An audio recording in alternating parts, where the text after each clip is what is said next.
Jake had seen a lot of strange things on his ranch, but nothing prepared him for the sight that greeted him that morning. The hoofprints in the dirt were not unusual. His horses roamed freely in their enclosures, but the small tracks alongside them, that was a different story. As he stepped closer, his gut tightened. The saddle on Midnight, his prized black mare, was slightly misaligned. Daisy, his other horse, looked uneasy, her tail flicking restlessly. He reached out and ran a hand over Midnight coat, damp with sweat. Someone had ridden them, and it was not him. A quick survey of his property confirmed his growing suspicion. The gate to the paddock, which he always kept locked, was unlatched. A few brushes lay scattered near the stable door, and his eyes narrowed. One of his riding helmets was lying upside down in the dirt.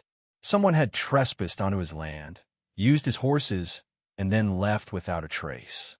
His mind raced through possibilities. Had some teenagers dared each other to sneak in for a ride? No, they wouldn't have had the courage. Then he recalled something. Last week, his neighbor Karen had made an offhand comment at the mailbox. "Oh, my kids just adore your horses.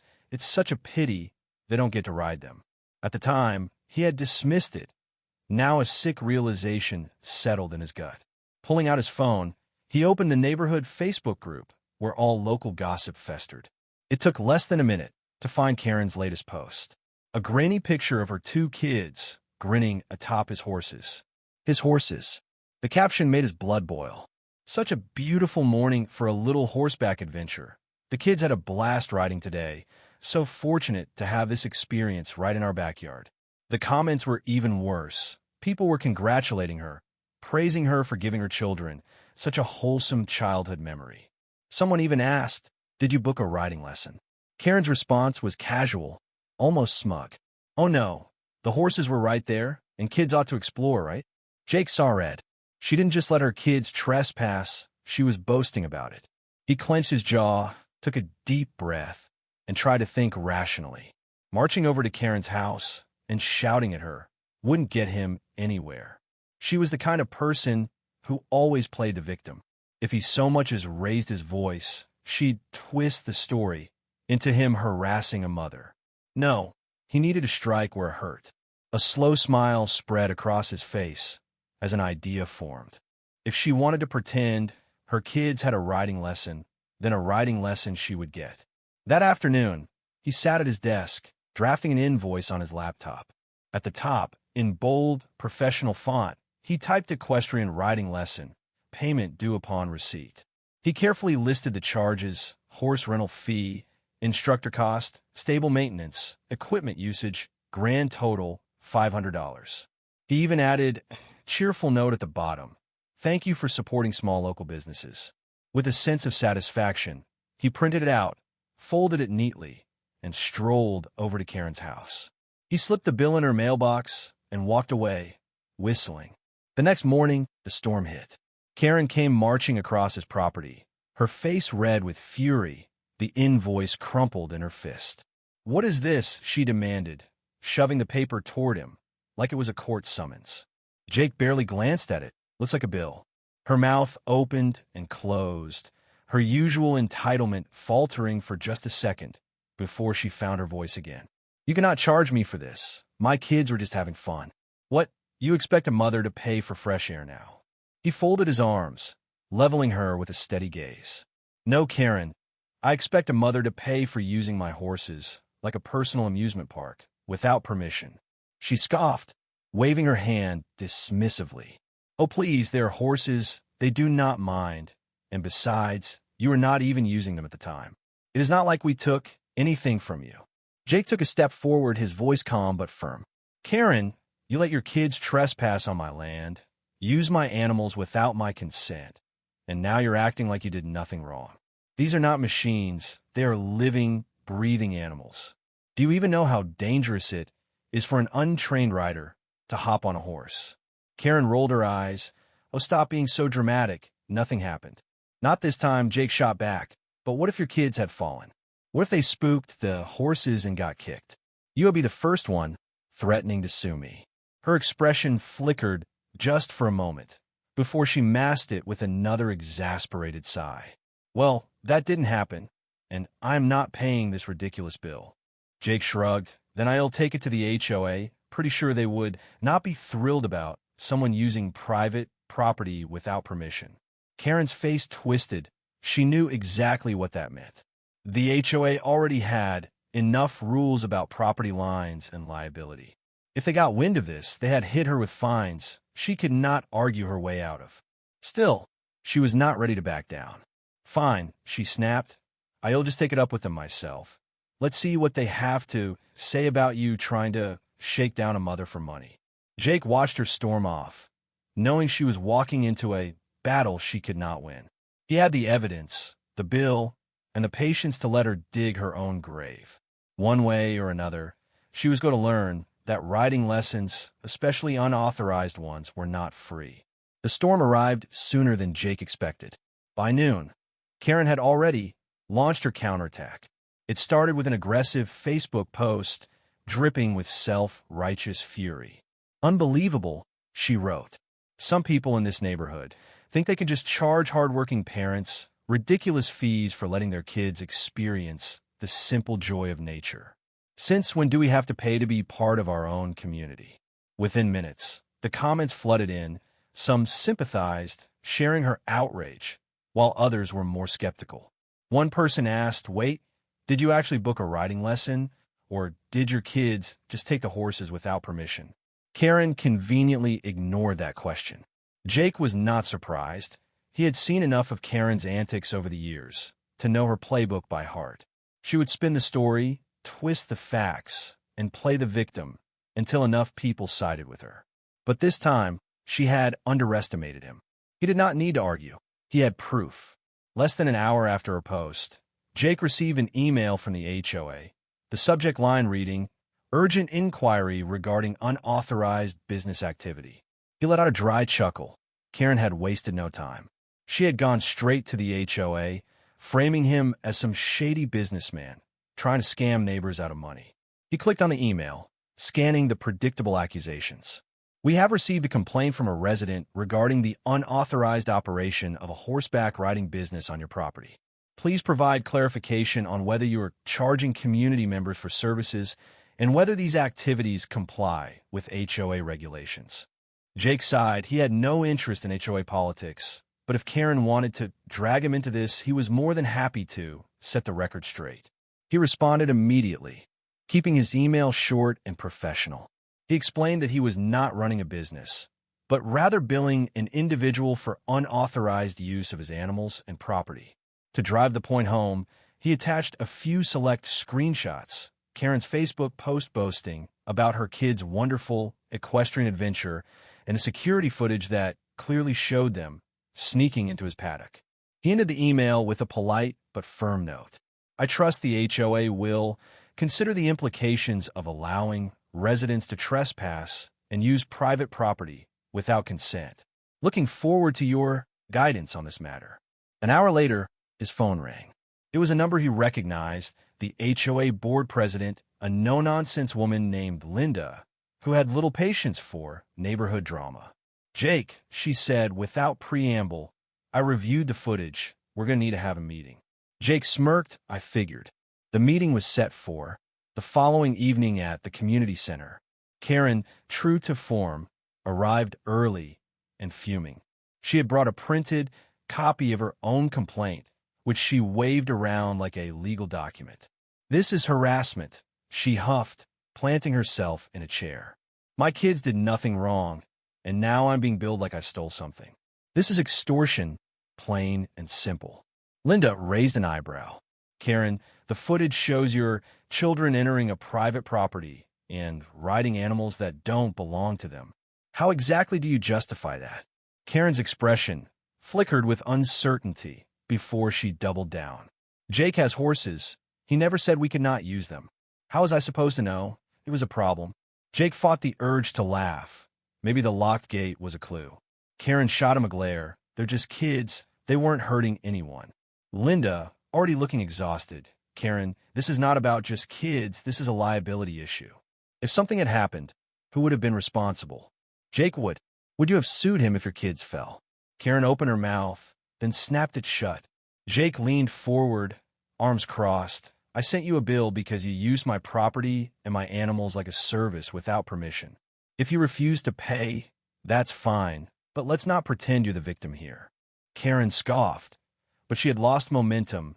The other HOA members, most of whom had remained silent, were watching her with thinly veiled annoyance. One of them finally spoke up. Look, this is pretty straightforward. Karen, your kids trespassed, you bragged about it, and now you're mad that there are consequences. We can't force you to pay the bill, but the HOA can fine you for violating community property rules. Karen's face went pale. Fine me? Are you serious? Linda folded her hands. Very. You knowingly entered private property and put animals at risk. That's a clear violation, and I'll be honest, if Jake wanted to press charges, he'd have a case. Karen turned back to Jake, her voice shrill. You wouldn't. Jake shrugged. I don't want to, but I also don't want this happening again. For a long moment, Karen sat in stunned silence. Then her expression twisted into something between disbelief and fury. This is ridiculous, she muttered, shoving her papers into her bag. I don't have to sit here and listen to this. Linda tapped a pen against the table. You don't, but the fine will be mailed to your house. Karen stormed out, slamming the door behind her. Jake exhaled slowly, shaking his head. Well, that went about as well as I expected. Linda offered him a wry smile. Welcome to HOA politics. The next morning, Jake woke up to find that Karen had deleted her Facebook post. The comments, which had originally been full of sympathy, had turned against her overnight. Apparently, the security footage had made the rounds, and people weren't as eager to defend her once they saw the truth. But Karen was not one to accept defeat quietly. That afternoon, Jake spotted her from his window, talking to a small group of neighbors, her hands waving animatedly. He didn't need to hear the conversation to know she was trying to spin the story again. He shook his head and smiled. Let her talk. The facts were already out there. She could complain all she wanted, but the HOA fine wasn't going anywhere, and neither was his bill. Whether she liked it or not, she had just learned a very expensive lesson. Jake had expected Karen to stay quiet after the HOA fine, maybe lick her wounds and move on. But he had underestimated her ability to hold a grudge. The very next morning, he noticed something odd while checking his security cameras.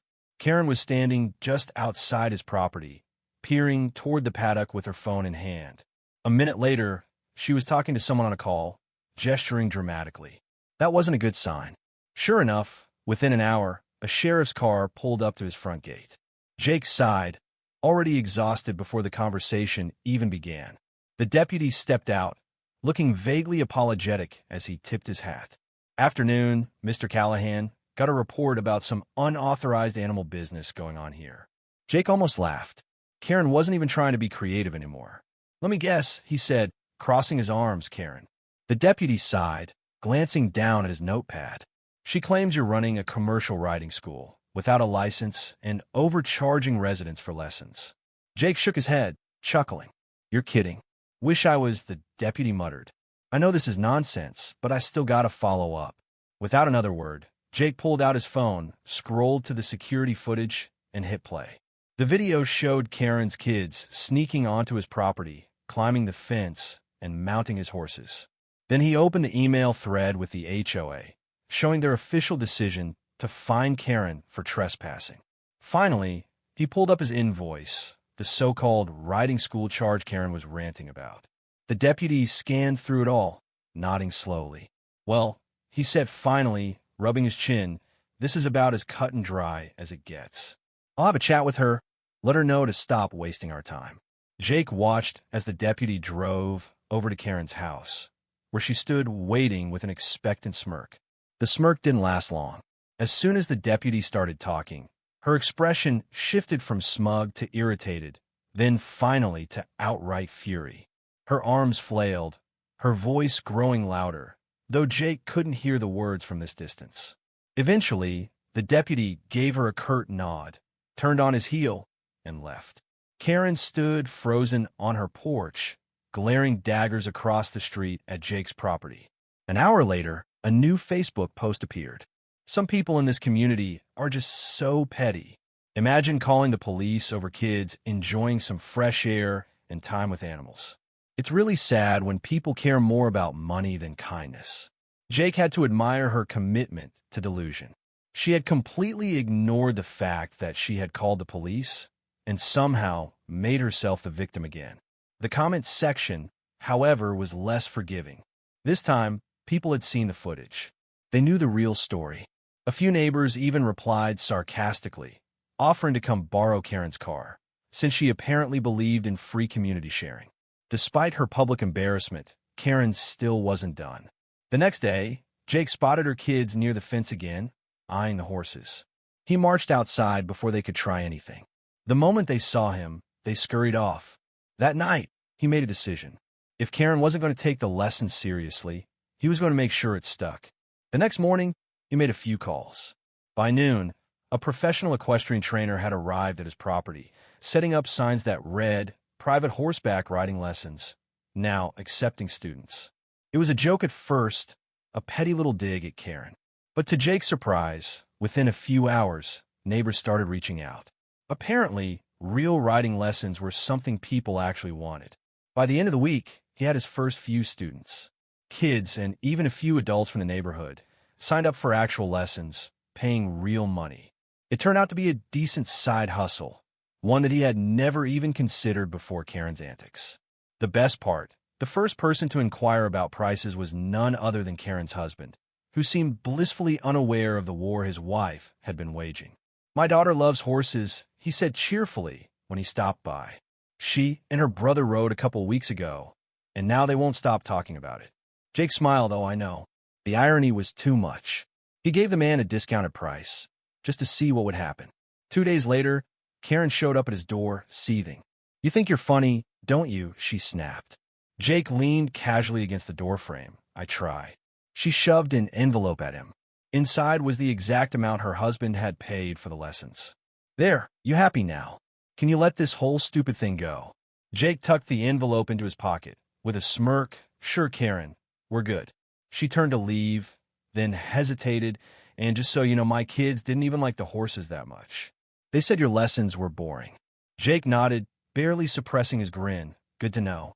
As she stomped off, he couldn't help but appreciate the poetic justice. She had fought him every step of the way, but in the end, she had literally paid the price. Better yet, she had inadvertently helped him start a new business. The best part, every time Karen drove past his ranch and saw happy students trotting along the trails, she had to be reminded that her own tantrum had made it happen. Jake had won, and Karen, she had finally learned that nothing in life, especially horseback riding, came for free.